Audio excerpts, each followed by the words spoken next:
Have you ever been anxious to load into a certain map in Tarkov? Look no further. We've all been new to Tarkov at one point. Heck, I still feel like I'm new to Tarkov. This doesn't mean that you can't run certain maps because there's shads everywhere, quite the opposite. In this week's video, we're gonna focus on running scavs on Resrve. There's so many points of interest at Resrve, it feels like no matter where you spawn, you can still make the most of it. Before we get to the meat of this video, I just want to take a time and plug my Twitch channel, twitch.tv/mayu. I'm live Monday, Wednesday, Friday, 8:30 p.m. Central European Time. Feel free to check out the live content when all sorts of stupid stuff happens. So we load in near the Black Knight building with a Mosin on our scav run. It's pretty much the perfect gun if you want to go hunt down raiders at the end of the map. The first thing we want to do is we want to make sure we take cover before we actually sort out our inventory. There's nothing like standing out in the open here. As we make our progress through the building, I want to move upwards. Make sure you check every room before you leave the building. In what order? That's up to you. The one thing I want to do point out is once you get to the rooftop area, you do want to hurry up. Because it's quite common that there's a sniper up at the observatory that is looking down at this particular building. There's a big gun box on the roof. Make sure you lie down when you loot it. It can contain quite nice weapons. In this case, an M700. Quite nice sniper rifle that we can actually use for a PMC run, as it's pretty much a free gun at this point. It has very usable ammo at a low price point. M8 is probably one of the most bang for the buck ammo in the game currently. On these rooftops, there's also spawns for SVDs. Make sure you check the walls and corners, because most of the rooftops actually has a spawn for one. My plan at this part is still to end up at the train station when the raiders arrive. I'm hoping to find a gun with a scope that I can use to take down the raiders from afar. But to go there, we want to make sure we know what's ahead of us. So we take our time to scope out the building before we actually move over.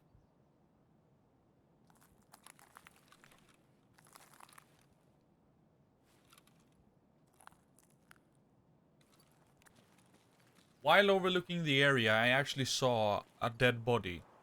Now I know somebody must have shot them, but I still feel like I don't have enough valuables on me that I do want to play carefully enough to just skip it. It looked like he had a helmet, so we head on over to loot it. This is very risky though.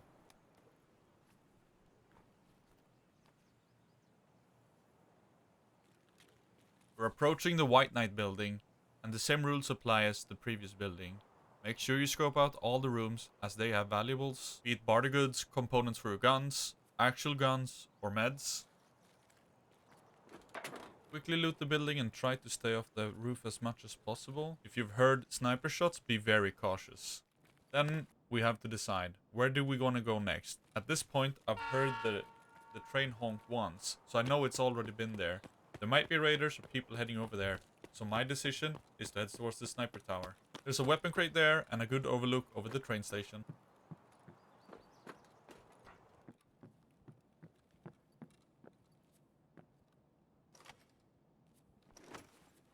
Unfortunately, somebody already beat us to the weapon case. The sniper tower can still be used as a vantage point, so we use this to scope out the area. Make sure you stay patient. The train honks twice, and when that happens, we know the train is about to leave. Now we have to make a decision. Do we want to push into the train station and see if we can catch stragglers, maybe find the raiders? Or do we want to head back and extract? I decide I haven't got enough of the map yet, and I want to check one last thing before we head out.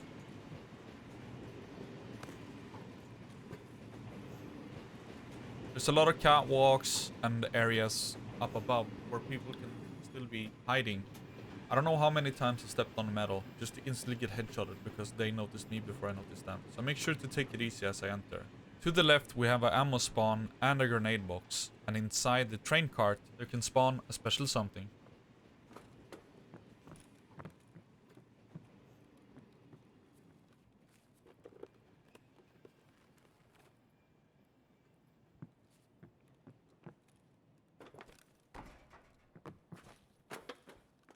Whenever I found one of these in this train carts, it puts a smile on my face. Not just because it's very serviceable and a good gun. It also has the TT-10,000 rail. Wow, that's a mouthful to say.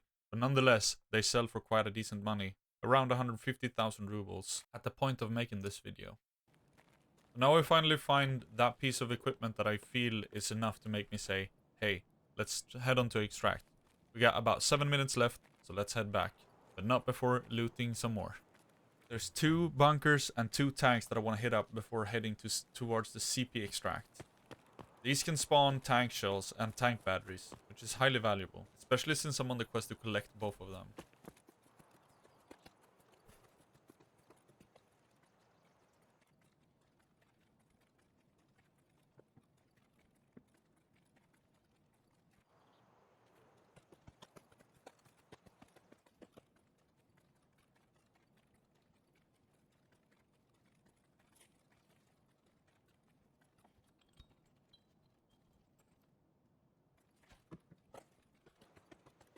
Maybe not the most exciting raid, and definitely not a lot of action, but we did get out with some decent loot, and it's all profit.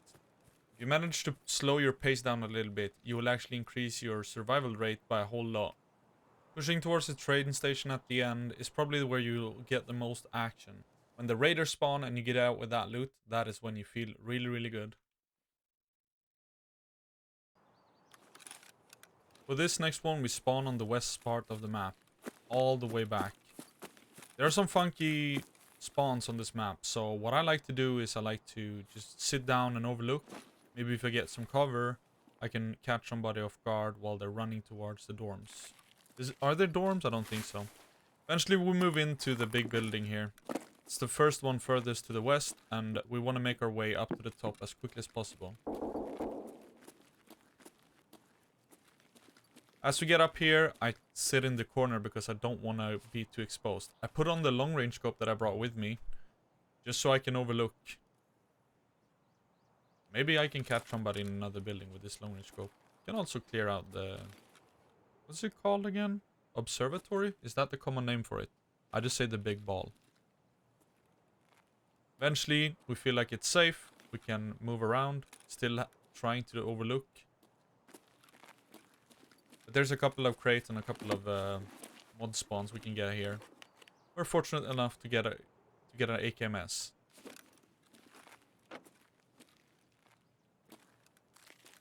Sadly, nothing much happens out of the roof camping, if you will.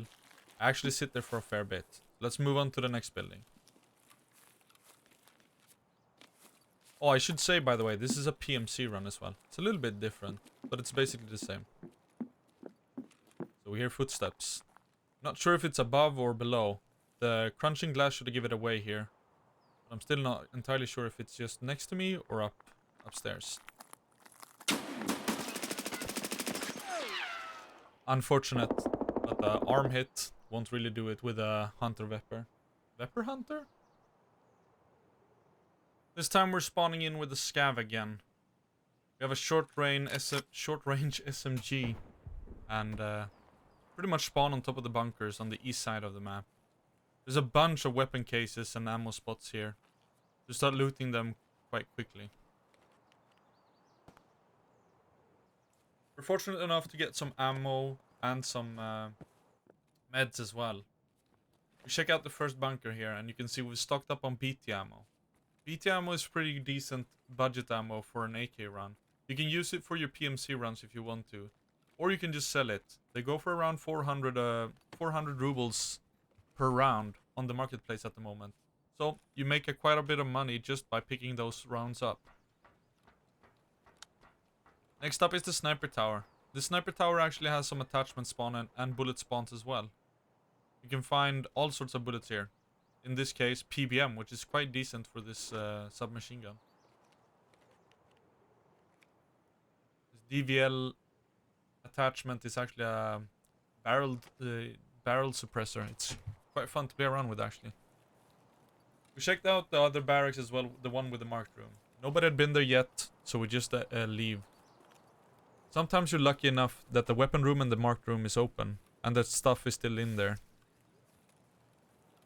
We'll make our way to the barracks, and this time it's time to loot the inside.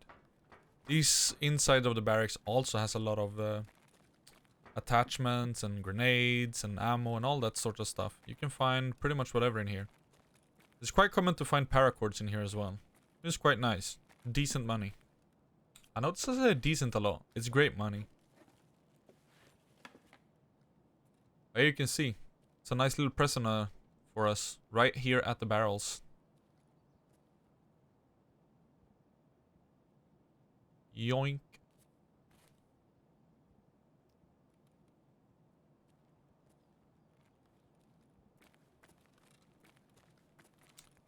One tip there is that you can aim at those boxes, and if a white dot appears on your screen, that means there's ammo or attachments inside. Find a nade. Nades are always nice to have. Loading up a mag with BS ammo in case we get a AK. BS is really, really good ammo, so having a BS mag loaded in case we find an AK, which is quite common, could pay off. Ooh. We hear gunshots. We hear the train. Now it's time to set up a trap. First, grab some loot. Always grab some loot. There's quite a nice spot here. You can jump onto these boxes and then into the... What is it called? Like a back part of the truck. I noticed now in the video that I missed it was either a player or a PMC walking on the loading dock over there. I actually never saw him while playing this. Quite good that you have these replays to watch. You can actually notice your own mistakes. You learn a lot by watching yourself play. But in this spot, rarely anybody checks it. And oh, there's this thing. Oh, potato aim. Not sure it was justified to throw a grenade there, but I did. Throw the grenade, reload the mag. You can sit there for quite some time and try to ambush people. You can see two people over there with a big purple backpack, but my gun just doesn't have the range, sadly. Later on, we hear a sound that we absolutely want to hear. It's the sweetest sound of Resrve, especially for when you don't have the Red Rebel ice pick. And there it is. Now, what does this mean for us? It means that we can set up an ambush in case some people want to extract here. So if we just have some ice in our stomach, we'll probably get some people running towards here. Now it would be really nice to have that grenade we threw off earlier. And here, there's action everywhere.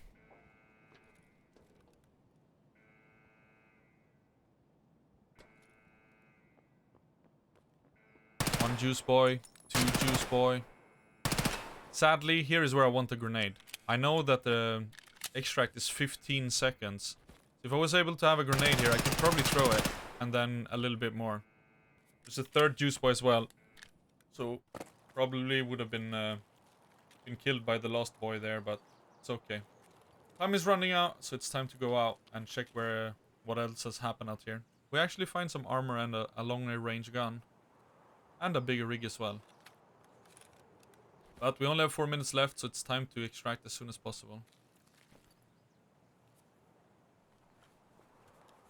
I can probably comfortably... I think we have CP fence on this one.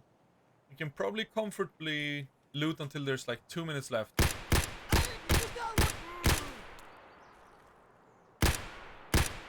Not sure what I'm doing here. Aim is really bad.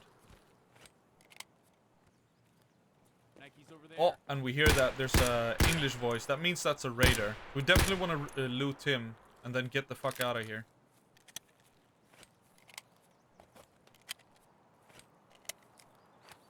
And this is where I think I make a mistake. I think looting these two bodies without pushing the train station would have been the best course of action. But I run a little bit too much forward here and manage to aggro two other raiders as well. You can see him to the left. Right in there. My reptilian eyes doesn't see him. Right there. We get the first one. We don't reload, we start looting. We get flashed and I'm thinking, let's just kill the last one.